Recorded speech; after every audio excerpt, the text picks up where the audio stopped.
Toujours à nos côtés, Jean-Michel Bello, Virgile Caillé, les amis de Denis. Vous allez bien? Ça va plutôt pas mal, très bien. Quelqu'un d'autre s'apprête à faire son entrée. Et comme j'aime bien ce principe d'indice sonore, je vous propose un nouvel indice. Mais pour l'instant, j'ai 0. 0, Walou. Faut dire que leurs indices étaient quand même... Ils étaient un peu bidons, ouais. Pardon. Je peux le dire ou pas? Ah non, le Montpellier, c'était nul, Virgile. Montpellier, Coulin, bon, C'était juste pour passer Ricounet les couilles. Voilà. Ouais. On écoute ce nouvel indice.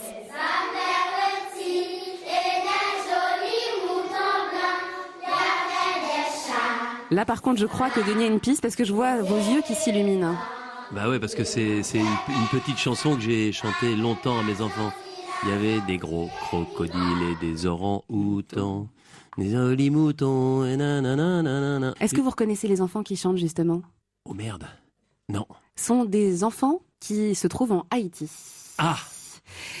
Et c'est quelqu'un qui va arriver, qui vous a accompagné sur le terrain avec sa fondation, qui s'apprête à faire son entrée. C'est quelqu'un pour qui j'ai un énorme respect. Il est architecte? Absolument. Ah bah écoutez, alors je vois là, Patrick Coulombelle. Qu'on accueille tout de suite en studio.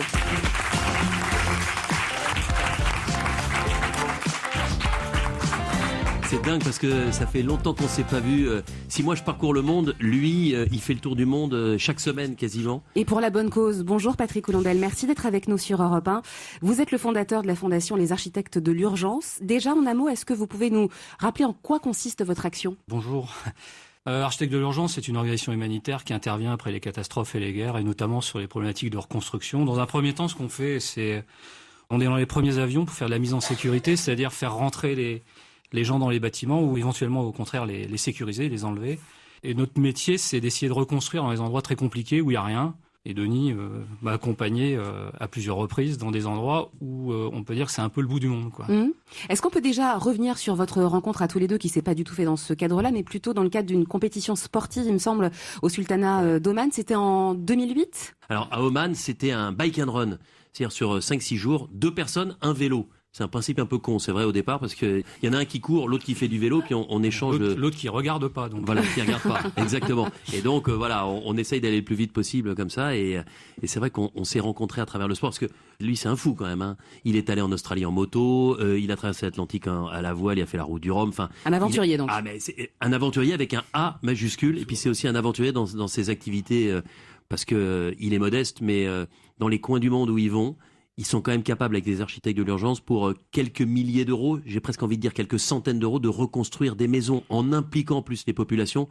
Enfin, les voir travailler, lui et ses équipes, notamment en Haïti, qui est un pays qui a été dévasté à de nombreuses reprises, c'est très très impressionnant. Et justement, Denis Brognard, parlez-nous de votre engagement pour les architectes de l'urgence. Comment ça s'est fait? Qu'est-ce qui vous a donné envie d'être partie prenante de leur action? L'écouter, m'expliquer quelles étaient leurs actions, me faire comprendre que de jeunes architectes, et pas forcément que des jeunes d'ailleurs, mettaient entre parenthèses leur carrière dans leur cabinet confortable à Paris ou en province pour partir justement comme ça à l'aventure, en étant très peu payés, en travaillant 7 jours sur 7 dans des zones parfois même compliquées au niveau géopolitique.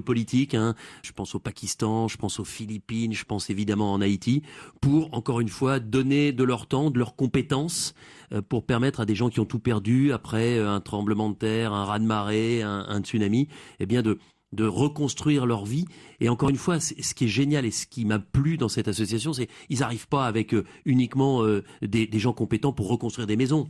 Ils prennent les gens qui ont tout perdu, ils leur apprennent à fabriquer des briques, ils leur apprennent à reconstruire eux-mêmes leur maison pour que ça ait encore plus de valeur. Donc, discuter avec Patrick Coulombelle, c'est instantanément s'engager parce que quand on l'entend parler, on n'a qu'une seule envie, c'est de le suivre. Denis Brognard, c'est un bon parrain, Patrick Coulombelle. Et ce qu'il faut dire, parce qu'il le dira pas à lui-même, parce que je perçois une humilité, c'est que quand il vous accompagne sur le terrain, il le fait avec son argent personnel. Bah ça, c'est un détail, mais qui a son importance aussi. C'est-à-dire que Denis...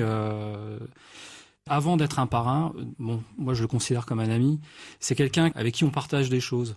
Et parfois, on a presque on échange, je dirais pas nos larmes, mais quand on voit des choses qui sont un peu difficiles, quand on voit des gens qui ont rien, et puis nous qui vivons dans des endroits hyper privilégiés, on se rend pas bien compte. Et Denis, cette réalité-là, il la connaît. Il la connaît parce qu'il est venu avec moi, peut-être ailleurs aussi d'ailleurs, mais je sais que ça c'est important. Et je crois que dans la relation qu'on a, c'est fondamental parce que... Bien sûr. Alors bon, d'abord on essaie de faire le con et de se marrer aussi. C'est pas parce qu'on va voir dans des pays où c'est la misère qu'on va aider les gens, qu'on va aussi s'emmerder. On fait les choses pour de manière à ce que ce soit aussi, pourquoi pas, agréable et puis aussi redonner le sourire aux gens. Vous savez, quand vous faites le con, cette chanson qu'on entendait là tout à l'heure, c'était la chanson des enfants de Savanette. Ouais. Pas de Savanette de Mirballet, de l'orphelinat. C'est Denis qui l'aura appris. tu leur as appris quoi Ouais. en quelques minutes cette chanson. Ils l'ont intégrée et ils me l'ont ressorti 1 an et demi après. Et j'ai trouvé ça assez touchant. Et justement, cet orphelinat Mire-Ballet, je crois qu'il y a... Ouais. C'est un orphelinat qui est tenu par une dame haïtienne qui s'appelle Jacqueline. Et cet instant de vie, justement, cette lueur d'espoir avec ce chant, c'était d'autant plus important que visiblement les enfants là-bas vivaient dans des conditions dantesques quand Non, mais vous êtes arrivé. c'est incroyable parce que cette dame était institutrice en Haïti, à Port-au-Prince, au moment où il y a eu ce terrible tremblement de terre. Elle a tout perdu, elle a eu la chance d'avoir la vie sauve et elle a vu tous ces gamins qui étaient tous orphelins parce qu'ayant perdu leurs parents dans ce drame.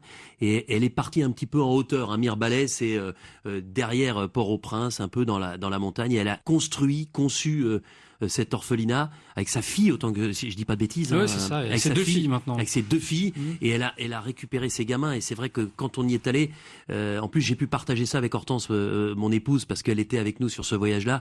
C'était juste incroyable de voir le dévouement de cette femme qui est en plus magnifique. Enfin voilà, on a l'impression qu'elle vient d'une autre planète tellement elle paraît sereine, elle dégage une impression positive. Dans cet orphelinat, il n'y a pas un mois sans que j'y pense. On sent que ça, ouais. vous avez été marqué et imprimé par ça. Je pense que nous, on a une relation peut-être aussi parce qu'on a des enfants qui sont d'âge de ces enfants qui sont dans cet orphelinat. Bien sûr.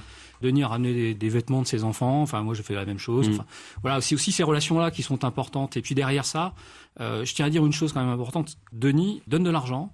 Quand il vient, il paye son billet d'avion. Quand il vient avec des journalistes sur lesquels on fait une opération de communication, parce que si ça arrive, dans ce cas-là, c'est pas du tout la fondation qui va payer tout ça.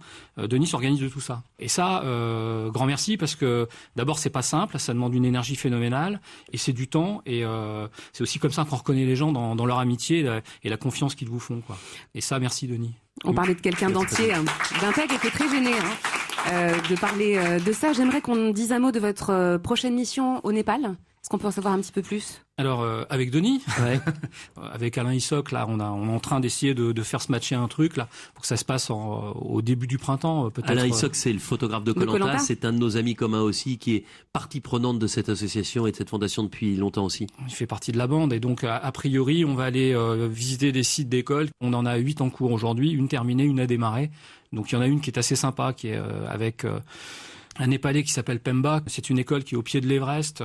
Je veux dire, c'est à 2500 mètres d'altitude. L'hiver, il fait un froid pas possible. Il y a de la neige. Enfin, c'est quand même des endroits qui sont assez exceptionnels, éloignés de tout, qui sont des zones extrêmement à risque parce que le tremblement de terre, celui qui a détruit certaines zones, mais le prochain détruira ces zones-là. Donc il faut essayer de prévoir et reconstruire et de renforcer les bâtiments pour les zones qui vont être touchées au prochain tremblement de terre et que l'on attend malheureusement au Népal encore. Les architectes de l'urgence, on mettra évidemment les coordonnées de votre association sur la page Facebook de l'émission. Et puis, on va inciter tous les auditeurs qui nous écoutent à donner de l'argent parce que c'est le nerf de la guerre pour les associations. Et c'est une très belle action que vous menez, Patrick Colombel. On marque une pause. On se